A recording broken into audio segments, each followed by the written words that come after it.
શહેરમાં ઊંચું ભાડું આપવાના બહાને કાર ભાડે રાખી ભાડું કે કાર પરત ન આપી છેતરપિંડી કરનાર શખ્સને કપુરાઈ પોલીસે ઝડપી પાડ્યો હતો. કપુરાઈ પોલીસ સ્ટેશનના પોલીસ ઇન્સ્પેક્ટર ડીસી રાઓલ નાઓ ઉપરોક્ત ગુના અનુસંધાને ફરિયાદીની કાર તેમજ છેતરપિંડી કરનાર આરોપીઓને સત્વરે પકડી પાડવા જરૂરી સૂચના આપી, જેના આધારે પોલીસ સબ ઇન્સ્પેક્ટર LN સાંસલાઓ નાઓ તથા સ્ટાફના માણસો કપુરાઈ પોલીસ સ્ટેશન વિસ્તારમાં પેટ્રોલિંગમાં હતા. તે દરમિયાન બાતમી હકીકત મળી હતી કે ઊંચું ભાડું આપવાના બહાને કાર ભાડે લઈ જઈ બીજાને વેચી દઈ છેતરપિંડીના ગુનામાં સંડોવાયેલા શખ્સ હિતેશભાઈ ગુલાબચંદ પ્રજાપતિ હાલ કપુરાઈ ચોકડી પાસે શિવમ હોટલની બાજુમાં બેસેલ છે.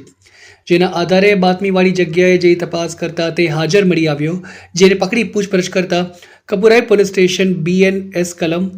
318/4, 319/2 મુજબના ગુનામાં સંડોવાયેલ હોવાની કબૂલાત કરી હતી. તેમજ તેની સઘન પૂછપરછ કરતા મકરપુરા પોલીસ સ્ટેશન હદ વિસ્તારમાંથી હસમુખભાઈ ગેલાભાઈ પાડલિયા નાઓની હ્યુન્ડાઈ એસેન્ટ કાર તારીખ 5 માર્ચ 2022ના રોજ ભાડેથી લીધેલી હતી, જે હજુ સુધી પરત ન આપી હોવાની કબૂલાત કરતા તથા હરણી પોલીસ સ્ટેશન હદમાંથી અરજદાર અલ્પેશકુમાર બહાદુરસિંહ રાઠોડ નાઓ પાસેથી i20 કાર લઈ ઇન્ડિગો કાર આપી સદર i20 કાર સ્ક્રેપ કરાવવાની કબૂલાત કરતા, જેથી આ બાબતે આરોપી વિરુદ્ધ કાયદેસરની કાર્યવાહી હાથ ધરવામાં આવી છે.